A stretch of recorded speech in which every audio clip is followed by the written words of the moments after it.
Ladies and gentlemen, the following is another exciting episode of the Wrestling Fans Podcast, Ringside Society. In one corner, we have the greatest thing on God's green earth. No, we're not talking about money, Mary Jane, or Popeye Spinach. He's the Chackle Dart of Ringside Society, Delaware's greatest American hero. And whenever he goes to Taco Bell, he asks for a cheap burrito because he loves the combination of chicken and beef. It takes two to make a thing go right. He's Rob Base, and you are not. And the second quarter, we have that ocean crossing, straight up Boston, flight catching, shot glass snatching, always on a flight, catch him if you can, straight off a trip from Amsterdam, no cap, straight facts, the worldwide starboy, Remy Blue. But it's not about us. You see, we have a special guest tonight, a man who is 1/4 of the Harrables, and he also gives back as the head trainer of the Workhorse facility. That's right. He's trained the next generation of wrestlers out of Delaware, well, pretty much the Delmarva area. And not only that, he is also in this year's class of 2024 for the 1CW Hall of Fame. Everybody, welcome to the show, Mark Harrow. How you doing tonight, sir? Woo! Going great. How are you guys?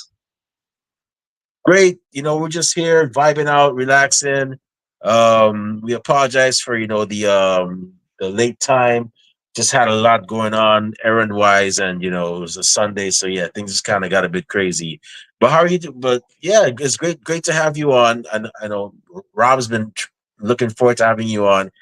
He's been saying all day how he's excited, he's excited, he's excited. He can't wait to have the head trainer from 1CW on, the man that taught him everything. And we're finally here. Yeah.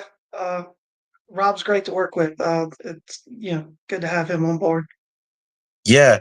So I gotta ask you, man. I normally ask, pretty much 99% of our viewers, of our guests, just to give our viewers a little backstory. How did it all start for you? How did you become a fan of professional wrestling?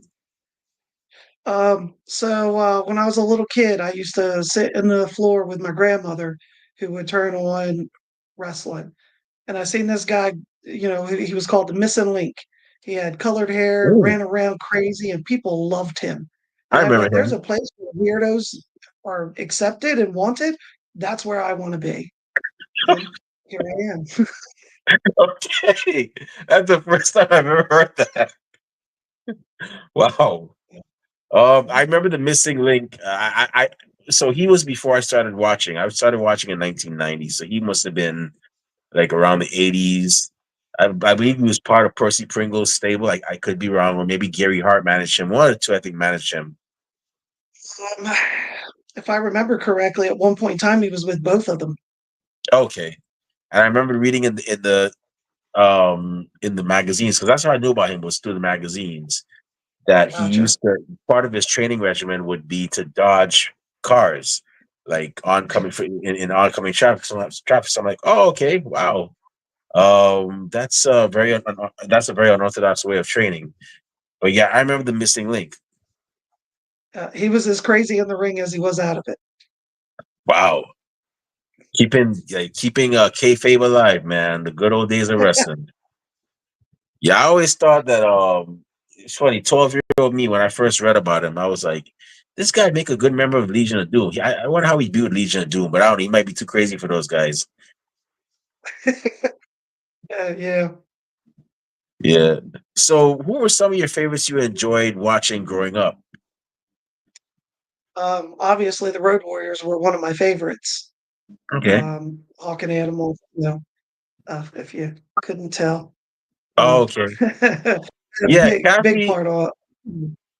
Yeah, our other co-host Kathy. She actually made mention of that. She was like, "Yeah, he has the Road Warrior Hawk hairstyle." I'm like, it's a good thing she's not gonna be on it, because she probably would have told you that, and then she probably would have pissed you off.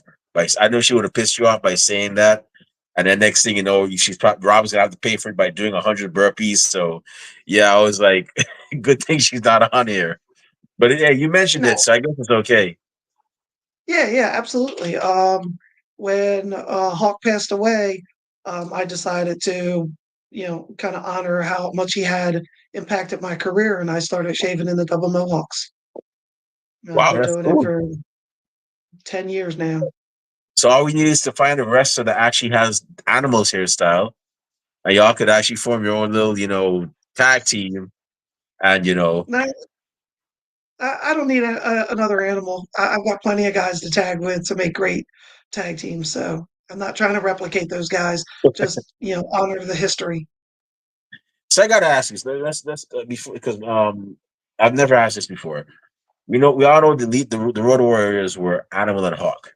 However, through their time as a tag team, they have had several third members.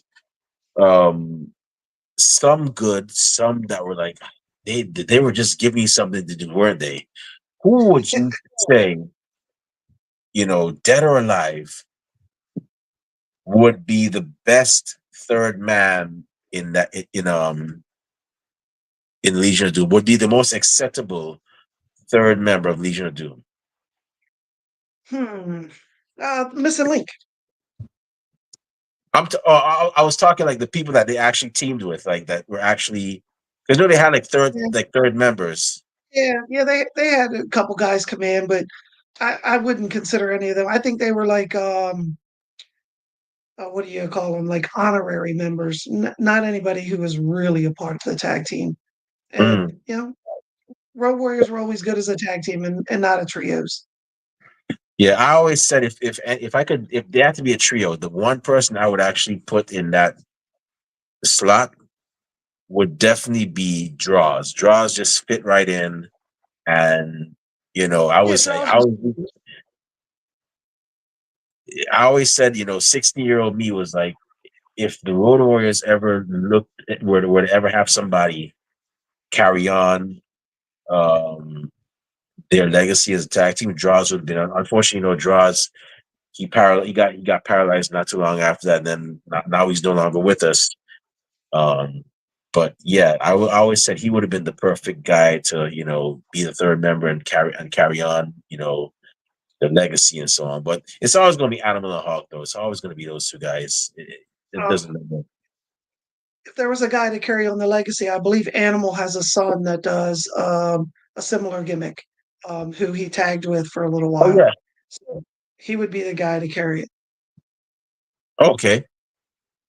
Yeah, that team was definitely and I didn't even know about the no selling until I saw um Hawk versus it was Hawk versus Meng, or Haku as most people know him. He was known as Meng in WCW.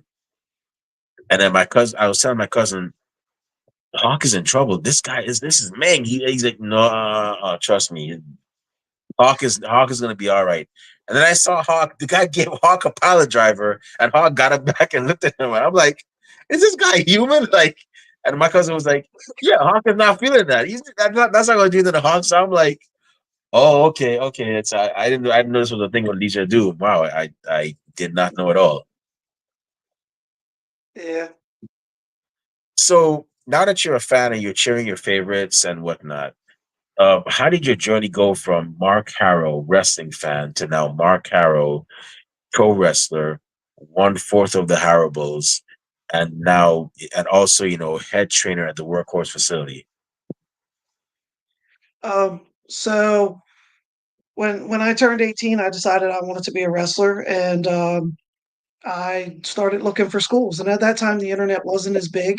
Um, there wasn't much online, and kayfabe was still really alive.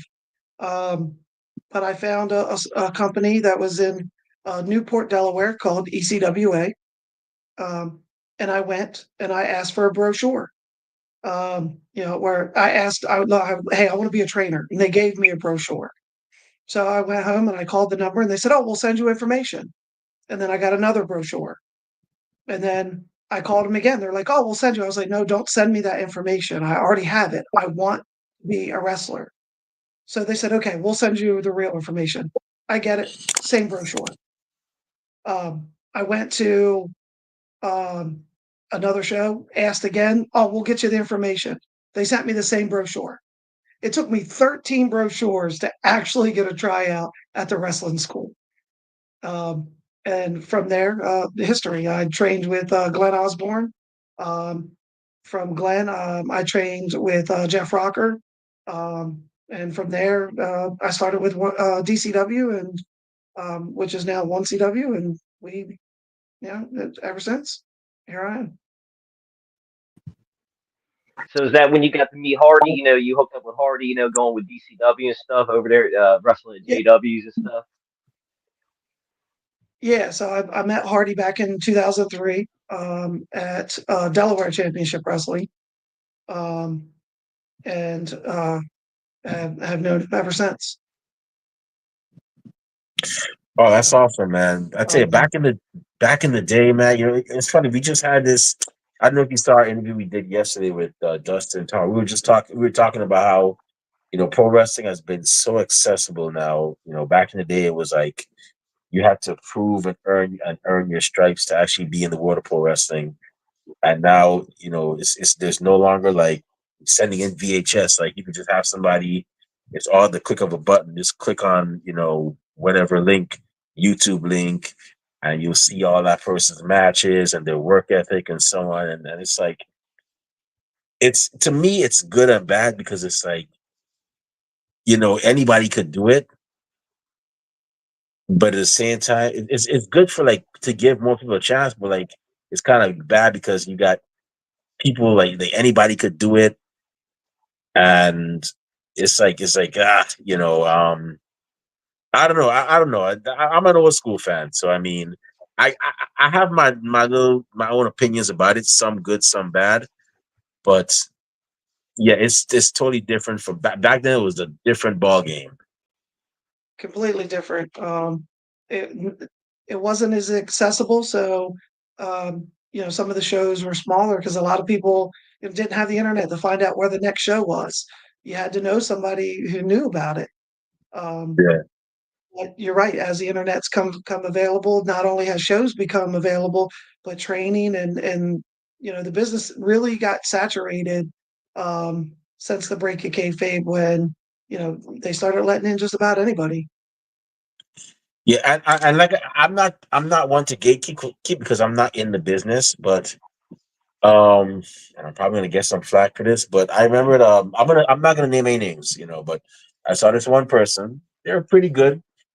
Um, they're a huge fan, um, and whatnot. And then they decided to actually get involved in the business. Okay, that's fine. You're a fan. You're taking a leap. I commend anybody that does that. But Right, absolutely. when I saw their debut, this person had on, and I kid you not. You're probably you may believe, you may not believe me, both of y'all, because I know Rob, you're in the business too. They had on a jersey, a baseball throwback jersey. That may have been a Yankees jersey too, and they had on gym shorts, leggings, and sneakers. And I'm like, okay, this does not reflect your gimmick.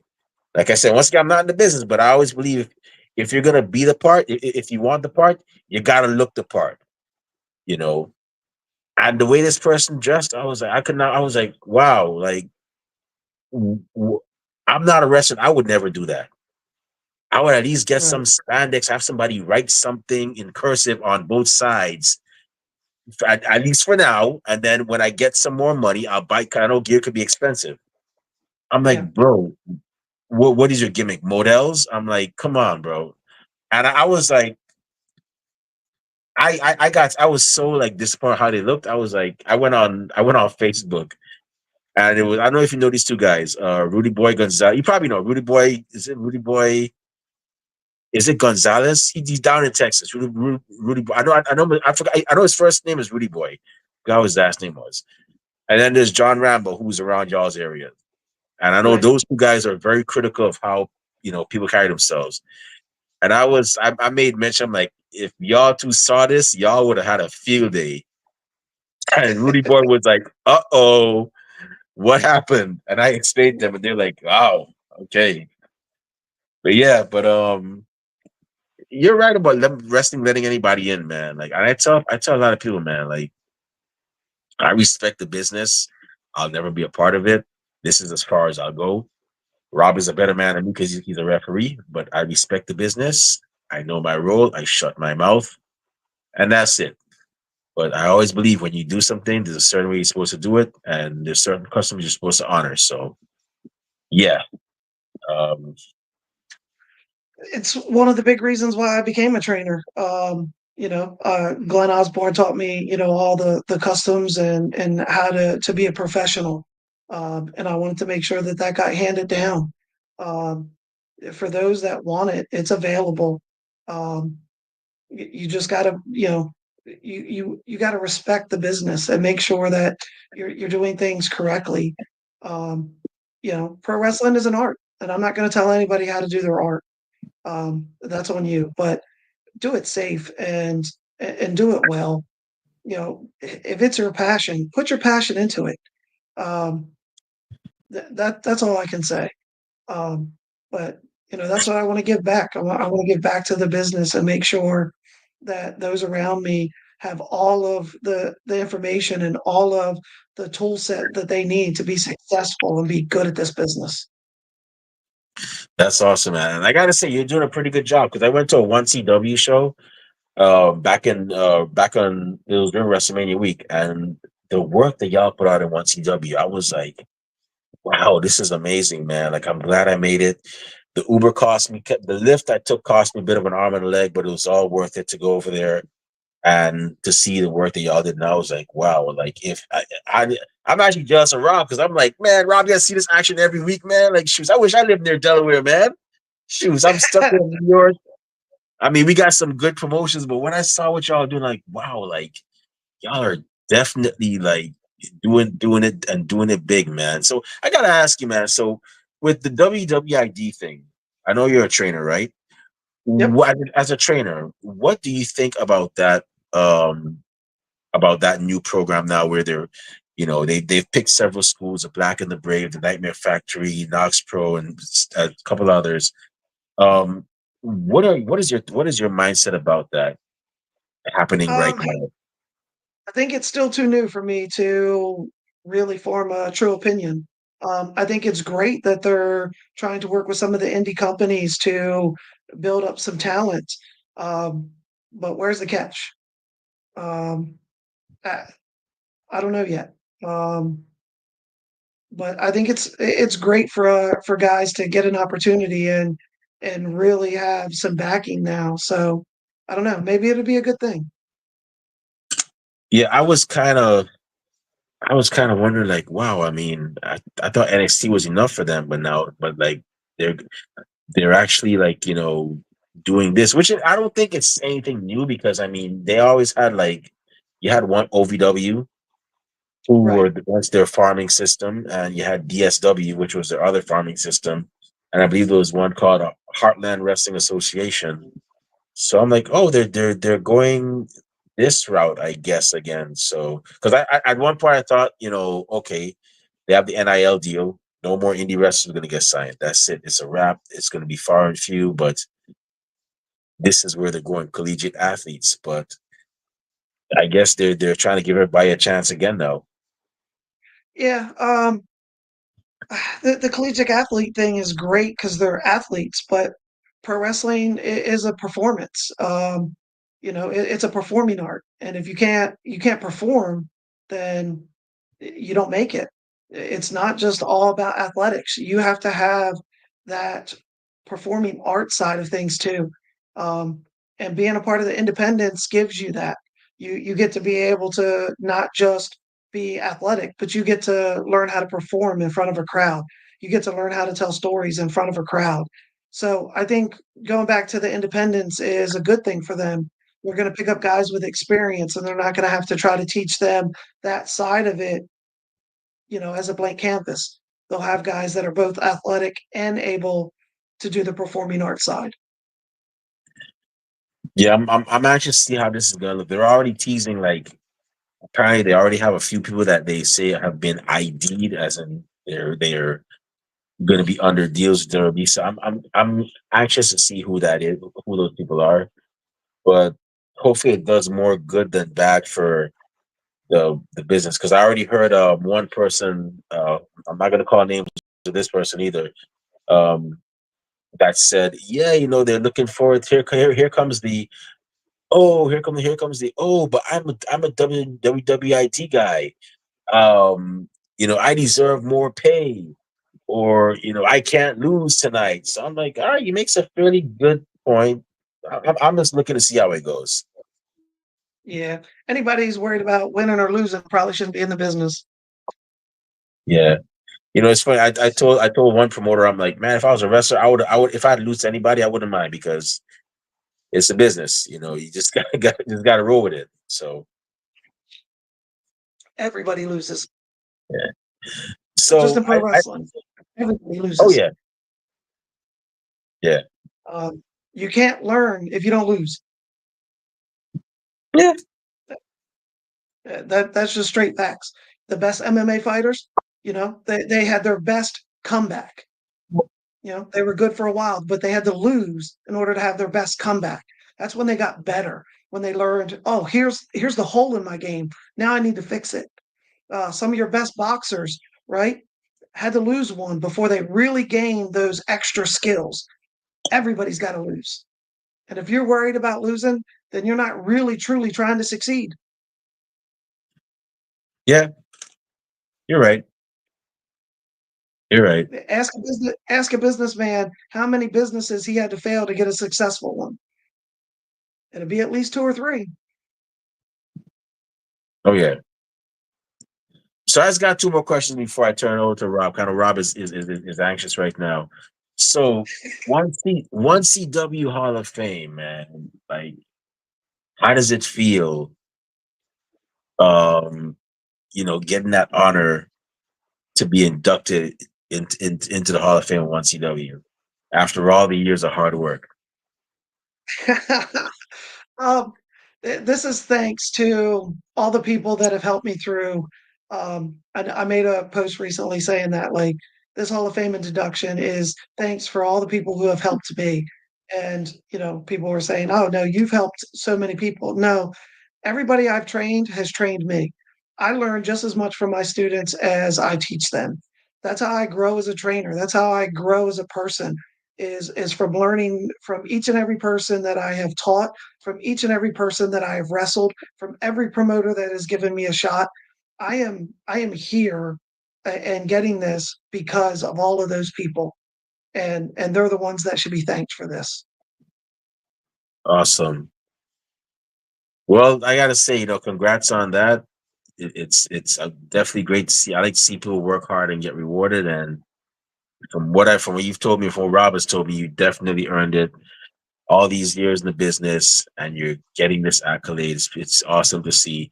And speaking of all these years in the business, my last question, you've been doing this for a while. What advice would you give anybody who aspires to be a pro wrestler? Um, my advice is don't be afraid of failure. Uh, go go try things. That's how we learn. A lot of people, when they first get in, man, they're afraid to fail. I can't do that. I'm not. I can't do that. No, go try it. Try this. Try that. That's how you're really going to find it. It's called trial and error for a reason. Um, no, that there. I don't believe in failure. It's you either learn or you succeed. That's it. You keep learning until you succeed.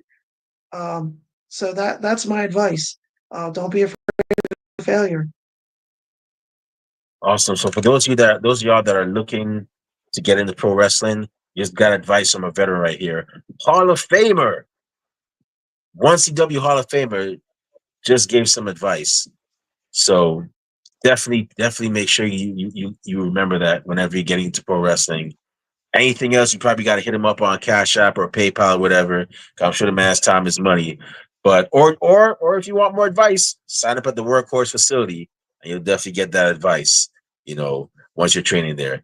But with that being said, I'm gonna go ahead and turn over to one of your trainees, my co-host, Rob Bass. Go ahead, Rob. The floor is yours. All right, sweet. Thanks, Remy. So what's going on, Mark? Man, how you doing today? Great. It's good to see you alive. Yeah, man. Hey, I'm glad to be here. You know what I mean? Every day above ground is a good one. You know what I mean? I'm tired of living that life where I got one foot in the grave and the other on a banana peel. You know what I mean? Yeah, that's right. So man, yeah, you were talking about yeah, because I wanted to ask you about getting into training. You said that's how you got into. It. You wanted to give back and stuff. So when was it that you're like, you know what, this is when I really decided to? Because you also did like Totem Pro and stuff and all. Had other schools and stuff. And all that. Like how did that come? All that come about? You know what I mean? Like doing that. Like yeah, I got to talk with people. Network and all that. You got to do all that kind of stuff and. So the first school I was ever a part of was like I said, I trained at ECWA. And then when we parted ways, I started with a guy named Jeff Rocker. Um, and he owned a school and he had got a couple of students and asked me to help out. And from there, like giving back and watching the guys that I worked with succeed just brought me more joy than performing myself. And then him and I, helped start Delaware Championship Wrestling at the time. And uh, from there, it just kind of grew. And then when I separated from that, I started Harro Athletics and really started diving into training. It was a school that wasn't attached to a company. It was just a school to teach guys. And that's when I created the pro wrestling system, the Harro pro wrestling system, um, and and really started to get that together. Um, so from there, it grew into the Totem Pro that you talked about. And then the pandemic, unfortunately, kind of got that shut down. Um, and then when we came out of the pandemic, Sean Carlson and I got together and was like, Delaware really needs a school. And so Workhorse was born. And almost 3 years later, here we are. Yeah, Workhorse is awesome. I mean that's probably one of the greatest things I ever got to do. I mean, y'all got me in probably the best shape I ever got in my adult life. You know what I mean? Like, yeah, I was a lazy lump. You know what I mean? Just sitting there. Yeah, I could no cardio whatsoever. You know what I mean? Oh man, yeah. So yeah, that helped me out. Oh Yep. man. We train them, you know, any age. We start at, 18, but we'll take them up, 45, 50. It don't matter. Don't ever think it's too late. It's not. There's always a place for you. We'll find something that you can do.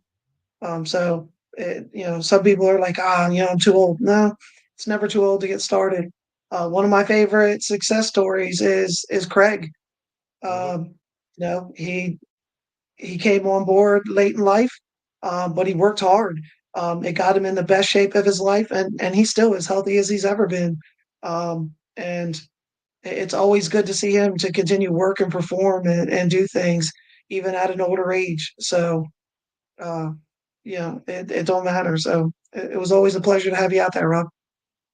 Yeah, I tell the same thing too. People are like, "Oh, I'm too old." I was like, I started. I was 38 years old when I, got out there. I was like, "All right, let me get with these, rolling around with these young guys and stuff, all this stuff." And it was like, "Yeah, yeah, you're never too old." You know what I mean? It's like a mindset. You might not be able to jump as high or be as fast or anything, but yeah, you still, you probably still got it. Just, go try it. Like you said, try it. You never know. And that goes right back to my earlier advice. Don't be afraid to fail. Come out and try Hmm. it. Hmm. Worst case scenario, oh, you go, this isn't for me, but at least you tried. Hmm. That says it all. You'll never know if you keep going on, and that'll haunt you more than getting out there and figuring it out. So it's always best to come out and try. Yeah. See, that's how I figured out. Like, if I ever got dropped in a scary movie, I can't sprint and run away from the killer. I got to jog because Eric and I, when Carlson was training us, he used to have us run around his development and stuff. And like the last final part, he'd be like, "All right, guys, let's sprint to the end, sprint to the end." So I'd start sprinting. Every time, my quads, no matter what, they would start tightening up and all. I'm like, "All right, yeah, I'm a little too old to be starting sprinting. I can slow and steady, I mean, I'm good to go, I mean, as long as the killer can't teleport like Jason, I should be all right. I just That's gotta be right. You faster don't than the have to be slowest the person. Yep, that's it. You don't have to be the fastest. You just got to be faster than that guy. Yep, that's right. And then, yeah, I wanted to talk with your training and stuff because a lot of people coming on your training and stuff, and go to schools, but your training style and all that, you have a band system. You know what I mean? Like kind of like a Yeah. karate thing. Like you start out, you get white band, green band, all that good stuff, all the way up and all. Like when did you like? Was that with me did Harrow Athletics? Just like this is what I need a band system and all because you can't have somebody that's been training like a year or something. Doing like shooting star presses all the time and all kinds of crazy, like a Canadian destroyer or stuff. Man, it's like let's get the basics. You get a good foundation, and then you work your way up. Start doing that stuff. So the way that came about was in my early days of training. Um, people would always ask, how close am I to being ready, or where am I at in my training? Um, and then I'd be like, oh, you're here, and they're like, okay. And I'd have a guy come in, and he would bust his butt. He would work, hard all practice, and he would be there every practice, wouldn't miss one. And then I'd have a guy who would, not put in effort, and he would miss practices here and there, although he'd been a part of the school for months longer than the other guy. He wouldn't be advancing. And then when the guy who hadn't been there as long would pass him, he'd be like, "Hey, you told me," and I'm like, "No, he's been here. He's been putting in the work." And I needed a way to prove that. I needed a way for these guys to be able to track their own progress. Um, and then as I started to put it together, I realized that the banding system gives me so much more to teach rather than just moves in a ring, right? Mhm. When guys have to advocate for themselves, when you're out traveling the wrestling world and you have to advocate to a promoter for a spot on the show, when you have to advocate for pay, when you have to talk to these guys and ask for these things for yourself, I'm like, how do I teach that? And now with the banding system, the guys have to track their own progress. So when I say, "Hey, what do you need for the to test for green?" They're like, "Oh, I need this, this, and this." And if not, then they're not paying attention. And it's just like when you put a match together and a guy goes, "Hey, what do you want to do?" And a new guy goes, "I don't know." Well, that guy's not going to give him anything. But the system allows me to teach them how to communicate with people and how to really navigate this business, not just do moves in a ring. I'm able to teach them how to be professional, how to talk to people, and really be a professional in this business, and not just a guy who can do a fancy move. Yeah, I see. Yeah, I love that bandit system. That's so awesome and stuff. You know what I mean? Yeah. I like it. I think it's one of the greatest things. I think more schools should have that. Something like that. Teach the guys and all like that. Another thing that it does for me is when the guys are traveling and somebody goes, "Hey, how long has he been traveling?" I'm like, "Well, it doesn't really matter. It's, how much training does he have, and what band does he have on it?" Because you know you can have somebody who's been training for 2 years and still hasn't learned anything, and you can have a guy who's been training for 8 months who's ready to do shows. Mhm. But really, you'll see these guys in the business that go, "Oh, I've been a part of the business for 10 years." And I go, "Okay, when did you start?" And they're like, "10 years ago." And I'm like, "Okay, how many matches have you had?" And they're like, "6." And I'm like, "You've had 6 matches in 10 years?" I had that in 1 month. Like, Yeah. so really, it's not about time in the business. It's about how much training you're putting in, how much experience you're getting. And I needed a way to show that, and the banding system really helps me. So when I take a guy to a promoter and he says, "Oh, is he ready?" And I'm like, "Well, he's got this band, so it's up to you." Where guys in my banding system, they can't travel until they're teal. Mhm. Um, so that way we know, and they know their spot. It's not like, "Oh, we'll do it next time. Oh, we'll do it next time." It's they get to track their progress. So if they want to travel, they work hard, they test and they get that teal band, then they can go travel. You have permission. It's there. So it really clears up some of those blurry lines of, what guys are doing in this business. That's right. That's right. And plus, yeah, like you said, the performance art, that stuff, and all that. Just because you're athletic doesn't mean that stuff. Because I've literally seen guys, big, strong guys, come up there and workhorse, and it's like, yeah, wrestling wasn't for them. I mean, you see smaller guys and stuff. It's like, man, this person's athletic as hell. Like, yeah, and they get it all the time. You know what I mean? It's like, yeah, you never know. You know what I mean? It's like, yeah, it's awesome. You gotta have that. It's awesome seeing that. Yeah, I and gotta say, everybody. you. Oh, go ahead. No, no, no. Go ahead. What you Yeah, I was got? going to talk about, you were also, I wanted to say, you were also in the Army when you were younger, right? Was it the Army, Air Force. Air Force? Okay. Now, Yep. when you were there, did anybody know, you were a wrestler or whatever, you used to wrestle? Because we've had people on here, like, from the Army, Navy, all that stuff. And you're like, yeah, like yesterday, Dustin was like, I didn't tell anybody. You had guests before, it was like, oh, yeah, I had guys find out. And then, the thing, they're like, show me how to take a bump. I was like, yeah, all right, I'm in Afghanistan. Let's get this lumpy sand right here. This is what you need to do. And they'd be like, I'm good. Yeah, I'm good. Stuff like that. Did they know, or were you like, no, I'm good? So funny story. When I went in and I was on training orders, they told me, they were like, "Look, pro wrestling is a little dangerous, so we're going to need you to, stop that until you get off the training orders." And I was like, "Okay, that's fine." So I started riding a bike and I started competing in BMX bike. And they're like, "We said don't do dangerous stuff." Yeah, I ended up breaking my collarbone riding a bike, and they got all Oh mad at man. me. Oh man, that's So terrible. Oh yes, man. yeah, they did know. And actually, some of the guys would come out to the show and support. So it was real fun. Yeah, it's pretty cool, man. Getting the squad out there and stuff, man. Yeah, my grandfather was in the Air Force and stuff, and and my dad. I didn't really. He passed away when I was like one. But my dad used to say like, he played football and stuff, never smoked or anything. But when he joined the Air Force, it was during World War II or whatever, and they go on like they get their gear on, do a 20-mile run. About 10 miles in, the drill sergeant was like, all right, smoke break. So if you smoked a cigarette, you could sit down, take a break or whatever. If you didn't smoke, you had to keep running and stuff. So my grandfather was like, I guess I smoke now. You know what I mean? Yeah, everybody just sit there and take a break. You know what I mean? I guess that's why a lot of people start smoking and stuff. And it's like, yeah, It's a stuff big like that. stress It's like, oh reliever. man, yeah, there you go. Plus, I guess it was back in the time, you get cigarettes, just like ordering a meal. You get let me get a sandwich and chips. You know what I mean? It's like you want some unfiltered cigarettes? Like, of course I do. You know what I mean? Like, yeah, that's why I'm Yeah, here. Oh man. So, being in this, the business for so long, I mean, where's like the farthest you traveled? Have you gotten, go like, to Mexico, Canada, I mean, like the farthest, west you've gone or anything, Yeah, I know you've been kicking, butt up and down the East Coast and stuff, but you haven't got, taking, the butt kicking train overseas or, to another country. no, I never got to do wrestling overseas.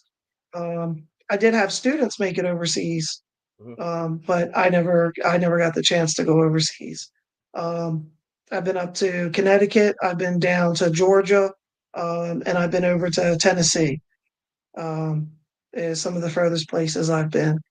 Um, but a lot of my students have traveled way further and done way more. And that's where I'm at. Um, to be honest, these days I only travel to give the students an opportunity. Um, I really am home, in the school teaching. That to see the guys travel and succeed. That's when I succeed. So my goal is never to be on TV. My goal is to put people on TV. Hmm. Um, and that's just everybody has their own little different what they want to do in this business. um, Mine is to change the way we train and to really put that system out there, and train guys. I don't really care to be on TV. That's right. That's right. Yeah, man. Yeah, because you've trained like so many people. You know what I mean? Like you've probably seen train people on TV. They're a lot of people's favorite wrestler. They have come across you at some point in life. You know what I mean? It's like yeah, they've come across Mark Harro at one point in life. You know what I mean? So yeah, you've touched many lives and stuff. Now, during all that traveling stuff, do you have any like crazy Georgia, Tennessee? I mean, do you have any travel stories? Like maybe you come across a Bigfoot or like something crazy like that. Because I imagine going in them deep woods and stuff sometimes for them places. Yeah, there's gonna be some kind of critter running around, jumping out somewhere. Nothing crazy like that. And no stories I will tell on here. Okay, that's fair. That's fair. That's fair. So I gotta say, I mean, uh, whenever I go, so in the back room, like I talk to Craig and stuff, man. We always talk about, man. That everybody that trains with you, man. Everybody knows when they're trained by Mark Harrow. It's always that style or whatever, man. I'm like, yeah, Mark Harrow is the man. I mean, I gotta say, I'm so happy for you to be in the Hall of Fame, man. Everything that's going to you, I'm just like, happy for everything that's going. I'm just like, I'm excited, man. So the next Saturday, the ninth. I mean, is there anything coming up that we should know about? I mean, are you going in there? Do you have a matchup for that day? Are you giving a speech? What I mean, is there something where you're just gonna be like, Mark Hara? Oh, there's a lot that's happened in 1CW, and I know Remy said earlier I'm one fourth of the Horribles. Uh, Remy, I'd like to correct you. I was the Horribles. Um, but that has, you know, since changed. And, you know, just like kids, some of them grow up and think they can outdo dad. And unfortunately, Mr. Hobo Harry has done such things. So we'll see how that plays out. That's right. I can't wait for that. It's like my pop used to tell me when I was younger, and I'm like, Dad, I can beat you in this and all. My dad would be like, Hey, old and cunning beats youth and speed every time. So yeah, I always remember that. So if somebody says something like, Hey, old and cunning beats youth and speed. Yeah, I just like them. I like everybody to know that I taught him everything he knows, not everything that I know. That's right. That's right. You probably forgotten more stuff than he knows, than he even knows about things. I mean, you've forgotten more. He has no man. Yeah. Samael, Hobo, Harry, Mickey, whatever he wants to be. Yeah, he's definitely. I think he might have bit off a little more than he could chew. Uh, I don't so think now I'm going to before. react the way people think I am. Okay, that's right. Yeah, I'm definitely excited to see. I'm hyped up for November 9th, next Saturday. What I mean, it's going to be an awesome show. I mean, I can't wait to see it. We got the Hall of Fame and everything. What I mean. Now, There's before I watching. pass it on back to Remy, I do want to ask, if there, because, I'm always stuck watching the same TV and movies and stuff all the time, man. Like, like lately I've been watching Sanford the Son, Married with Children, What We Do in the Shadows, stuff like that. I'm always trying to find something new, man. Is there any new movies, shows you've been watching, you could recommend? I've been rewatching Brooklyn Nine-Nine. Okay. Yeah, I love that show. That's a good one.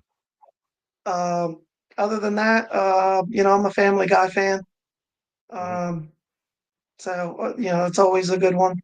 Um, there was Only Murderers in the Building. Okay. Yeah, So you like? I haven't seen it yet, but I've heard it's real good. I mean, I like Steve Martin. I like the jerk and stuff. I mean, it's fine. Selena Gomez. Oh yeah, yeah. I love some Selena Gomez too. So, She's awesome. uh, Yeah, man. So yeah. I'll definitely check that out, man. Murders in the Building. 'Cause, yeah, I've always heard good things about that. I'm definitely gonna try and check that out. But yeah, man. Before I pass on to Remy, I want to say thank you very much for coming on chatting with us, man. I had a blast, man. It's always great when I have somebody I know coming on here. What I mean, I always feel like it's hard because like man, I see you all the time or whatever, trying to ask questions and all, but it's good to go. And man, I'm happy for your Hall of Fame stuff, man. I wish nothing but the positive things to happen to you, your family, everything going forward, man. You're a good dude. I'm glad I got to learn under you. You're one of the probably best trainers, coaches I've ever had, in my life, man. So thank you very much for everything you do and all that good stuff, man. I can't say thank anything you, more Rob. positive about you, man. I appreciate it. Thank you, Rob. Mark, thank you for taking time out of your busy schedule to be, a guest on our show. Really, truly appreciate it. It's an honor to talk to the head trainer of, Workhorse facility. Keep on doing the great work that you're doing, and also, once again, congratulations on that Hall of Fame induction. Wish you nothing but the best with your wrestling career and everything. Before we shut this show down, where can fans find you on social media when they want to find out where your next appearance is, purchase Mark Harrow merchandise, or where can bookers and promoters find you when they want to book you for their shows, or if somebody wants to, train at the Workhorse facility, where would they find you? Mark Harro on Facebook and Mark Harro on Instagram.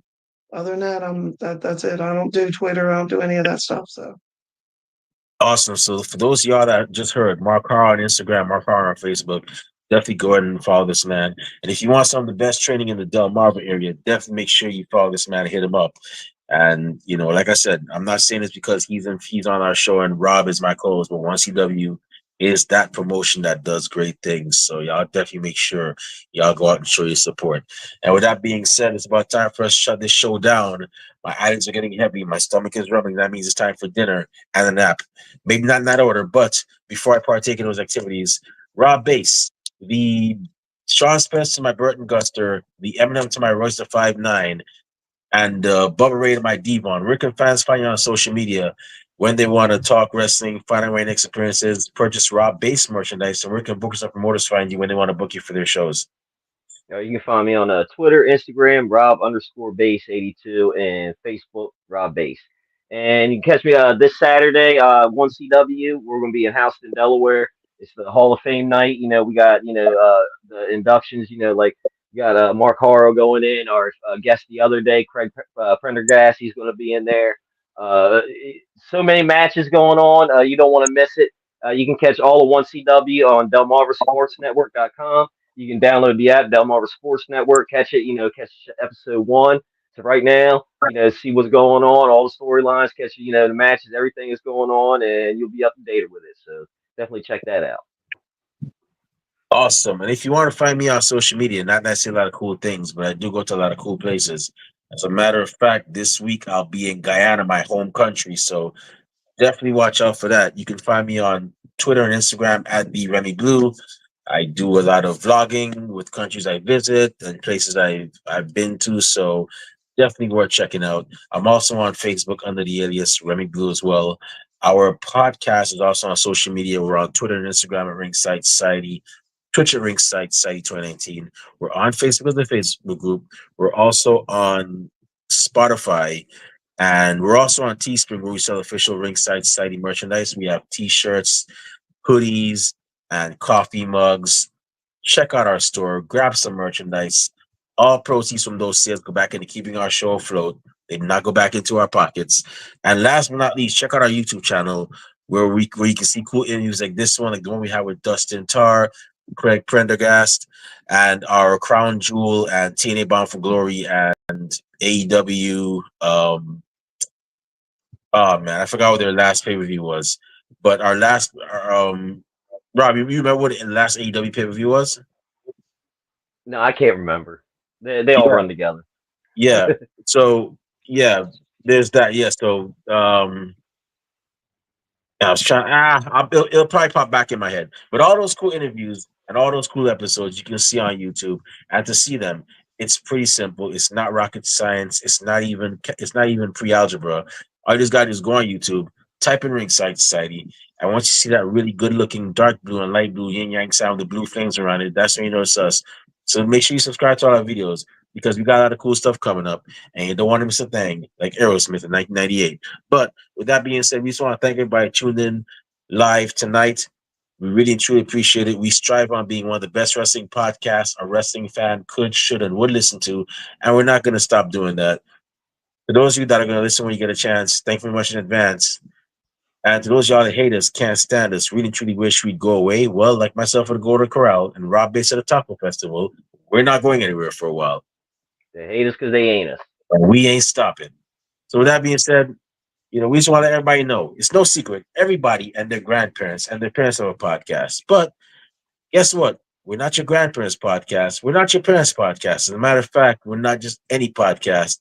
So with that being said, hey yo, Rob Bass, one time for the mind, one time for the people, one time for the wrestling culture, and one time for one CW Hall of Famer and head trainer at the Workhorse facility who is doing great things and training the future of professional wrestling, Mark Harrow. Woo! What type of podcast are we? We're the Wrestling Fans Podcast. That's right, we're the Wrestling Fans Podcast, Ringside Society, and we'll be back later on, sometime next week, with another impressive guest, another impressive host, on another impressive episode. But until then, we just have four favors for y'all: stay safe, stay healthy, be excellent to each other, and enjoy wrestling. We out. Peace. See y'all. Good night. Stay classy, Delaware. Bye.